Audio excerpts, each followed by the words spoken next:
भारत में सोने की कीमतों ने एक बार फिर से इतिहास रच दिया है और लगातार सोने की कीमतें बढ़ती चली जा रही हैं। 10 ग्राम सोना 1,21,000 को भी पार कर गया है और यही आंकड़ा अब आम लोगों से लेकर बाजार के बड़े जानकारों तक सभी को चौंका रहा है। सोना, जिसे हमेशा से सुरक्षित निवेश माना जा रहा है, अब सिर्फ गहनों तक सीमित नहीं रहा, बल्कि महंगाई, वैश्विक अस्थिरता और निवेश की रणनीति का बड़ा प्रतीक बन चुका है। अगर पीछे मुड़कर देखें तो सोने की कीमतों की ये रफ्तार और भी हैरान करती है।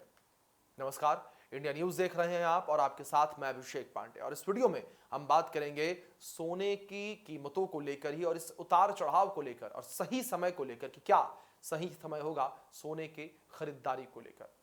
फोर्ब्स इंडिया के आंकड़ों के मुताबिक अगर बात साल 2000 को लेकर करें तो 10 ग्राम सोने की कीमत महज 4400 रुपए थी। यानी उस दौर में मध्य वर्ग के लिए सोना खरीदना आज की तुलना में कहीं आसान था। इसके बाद 2010 में सोने की कीमत 20,778 रुपए तक पहुंच गई और 2020 आते आते यही सोना जो है वो 50,151 रुपए पर पहुंच गया। लेकिन असली छलांग पिछले 5 सालों में देखने को मिली है, जब सोना 1 लाख के आंकड़े को पार करता हुआ 1,21,000 रुपए तक पहुंच गया है। सवाल है कि आखिर सोने की कीमतें इतनी तेजी से क्यों बढ़ रही हैं और क्या यह सिलसिला यहीं थमेगा या आगे भी जारी रहेगा। जानकारों का मानना है तो इसके पीछे कई बड़े कारण हैं।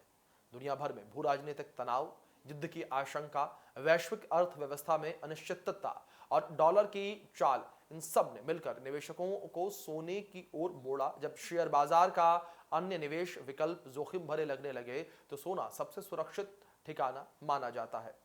इसके साथ ही यह भी कहा गया, भारत जैसे देश में सोने का सामाजिक और सांस्कृतिक महत्व भी कीमतों को सहारा देता है। शादी ब्याह और त्योहारी सीजन में सोने की मांग अचानक बढ़ जाती है। अक्षय तृतीया, धनतेरस और शादियों के महीनों में लोग कीमत की परवाह किए बगैर सोना खरीदते हैं, क्योंकि इसे शुभ और दीर्घकालिक निवेश माना जाता है। यही वजह है कि जानकारों का कहना है कि भारतीय बाजार में सोने की मांग इतनी मजबूत है कि कीमतों में बड़ी गिरावट की संभावना फिलहाल कम दिखती है। हालांकि यह भी सच है कि इतनी ऊंची कीमतों पर आम उपभोक्ता पर दबाव बढ़ा है। गहनों की खरीद में कमी देखी जा सकती है और लोग हल्के वजन के गहनों का या फिर डिजिटल गोल्ड जैसे विकल्पों की ओर बढ़ रहे हैं।